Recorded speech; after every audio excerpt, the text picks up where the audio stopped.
You got 4th place at the Sydney World Series. Okay, that's what it was. And I looked it up, and I was with a buddy, and it was like $6,000 or whatever dollars. And I was just like, Gwen's loaded. I'm like, guys, Sugar Mama's gonna take care of me, okay? I think a big thing is not keeping score. Separate to that, I think we're very open to when we both need help. You'll say, "Look, we're very good communicators. We're very good communicators." Neither of us like hold it in when we need something or. Yeah. I would say we're incredibly transparent with each other. Yep. You know, I have your email on my phone. You have my email on your phone.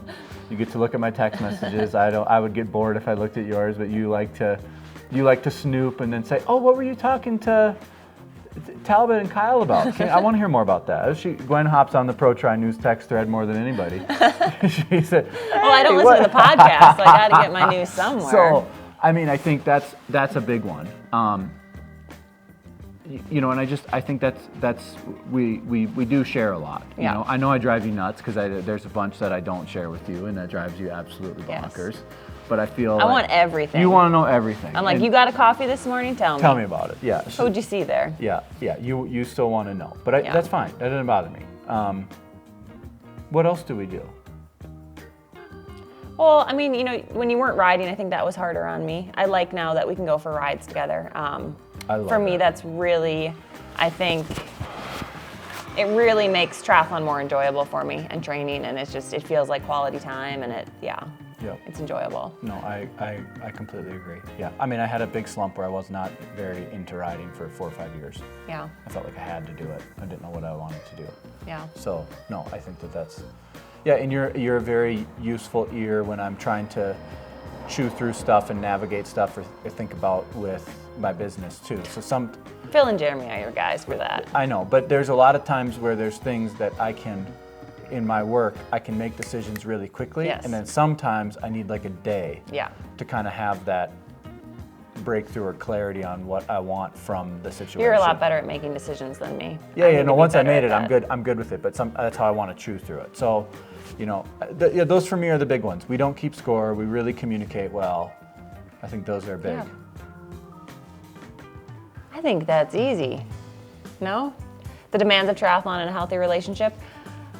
I mean, I think, you know, Pat, because he's been an athlete, I think he understands. Like, there are days if I have, you know, a 3-hour ride and a hard run and I come home and I'm just exhausted, like, you get it. Yeah.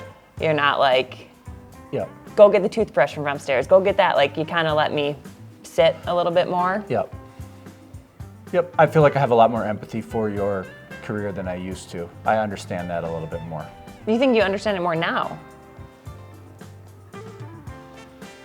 Interesting. I think so. I mean, yeah, it just helps. You know, part of our relationship too, I mean, I think it really evolved when we had kids. Yes. Because it actually provided a lot more balance. Yeah. Where it was and context of like what's actually important. And so I just think that like, I have way more joy in your career later in life than I did when you were on your huge win streak, because one, I can zoom out, not take it for granted, see what you've created and built, and it just seems it's a lot more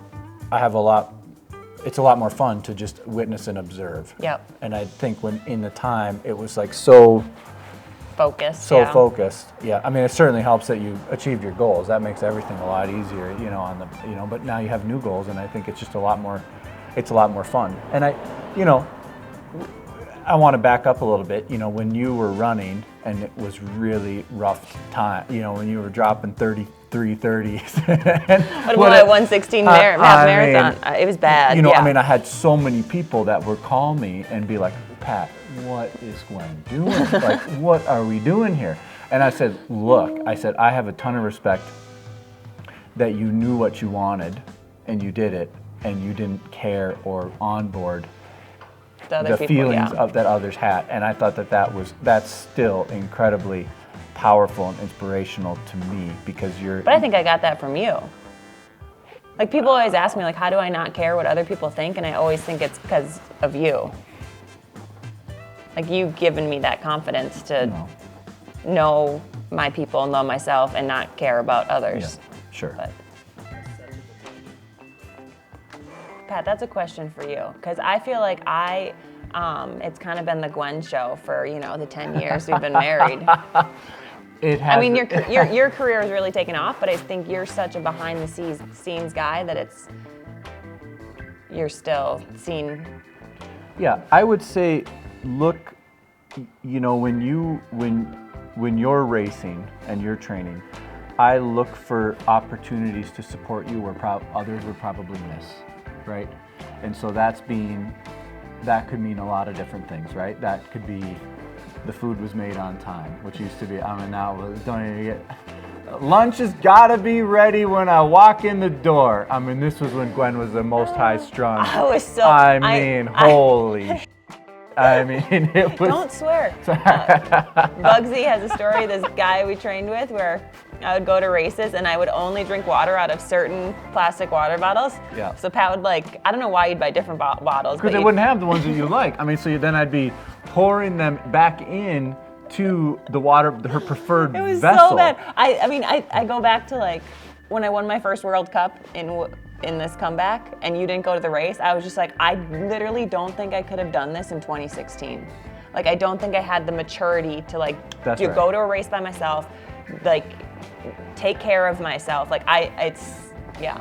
Yeah, no, you forgot what wrenches looked like to do your bike. I mean, there were just things that were just missing. So, but again, it still stands true today. It's look for ways that you can be supportive that you think others wouldn't see or recognize, right? Yep. And that's something I still try to do. So if I go to a race for you, I try to be, standing in a spot where I know you'll be able to find me. Yep.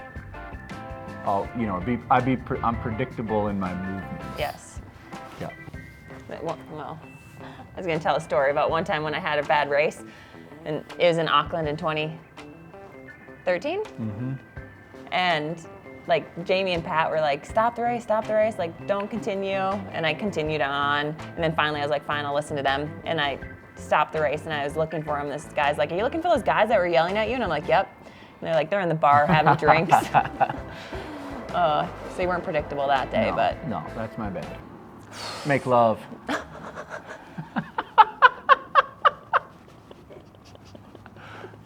No comment. Okay, move on. Look, I've been trying really hard to carve out that time with Gwen. 30 minutes a day. No phone. That's been a big one for me, not having the phone outside of the bedroom. I really want a date once a week, which is it doesn't happen. My goal is to have a date once a week, and we probably have one every 2 or 3 weeks. I was going to say twice a month, yeah. Yeah. And little things too, sometimes we'll take a sauna when the kids are, when the kids go to bed or something, and it's just spending that 5-10 minutes together. Yep. Yeah. How do you handle periods of separation when one is away for a race? Well, I think for the person, when one person's away, the other one's really got their hands full. Yeah, it's not. With the kids. I think it's harder for the person that leaves. Yeah. The person that stays, it is all hands on deck in the Thunderdome. I mean, you are so busy. You don't even know what's happening. No. It's just like this. So the person that's away that's got some idle time, I think that's the one that's my problem when I leave. I'm yeah, I want to FaceTime the kids all the time, and Stanley wants to go play, so he doesn't want to talk to me, and I think it's hard when I'm away at a race because it's hard for me to even talk to Pat because he's so busy with the kids and work and life. Totally. Do you set any relationship goals the same way you set athletic goals? You do a really good job at that, Pat. You have professional, personal, and business goals that you set every year. I would say for me, what I set is I have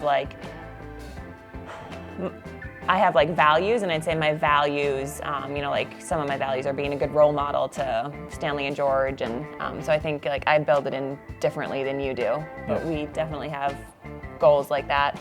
Yep.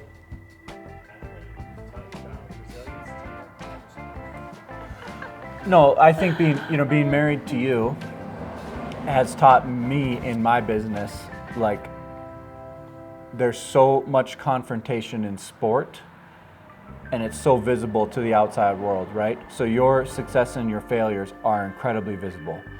my success and my failures in my business aren't as visible, but I feel like I'm confronted by your work ethic, right? And so I got to say, am I living up or matching the level that one, either Gwen, or two, my athletes are committed to this? And so I think that that's been a huge lesson for me, is that it's okay to be confronted in your work with how hard it actually is, right? Yeah.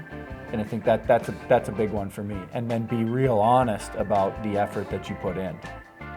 And I think that's, the scorecard when you race, that's ultimately how you can reflect on it and go, did I do my homework or not? Yeah. And I think opposite of that, like I've learned a ton from Pat. We're very different personality-wise, and I remember like when we were first dating, I struggled with media, I struggled with people, like fans at races. Like I do not have people coming up to me on a day-to-day, but like at races, if somebody came up to me, like I'd struggle with that. And Pat told me a story of like trying to meet one of his childhood cyclist heroes, and how much that can mean to you as a child. And I think that really impacted how I saw and what I did, and put different sort of value in what I did. And just our differences, I think, really meshed well. Mm-hmm. But we hope that this wasn't too boring. Yeah, we hope that it wasn't too boring. We hope that it provided a little more insight and context about how Gwen and I operate behind the scenes. And I hope that there's one or two takeaways that somebody watching could use in their relationship. I feel like we talked more just about our history as opposed to tips. I didn't really prepare for tips, but no, quality time. Okay. The tips were don't keep score. Yeah. And I think it's figuring out what the other person needs. Yeah. Like, what I need is different than what Pat needs. Yeah. Yeah. Thank you. How long have you been married? We have been married, Gwen and I have been married for just over 10 years. Yeah. We celebrated this year in Hawaii. Went to Maui. Yeah. It's the only time we've celebrated really our anniversary. Yep. Yeah, That's super fun.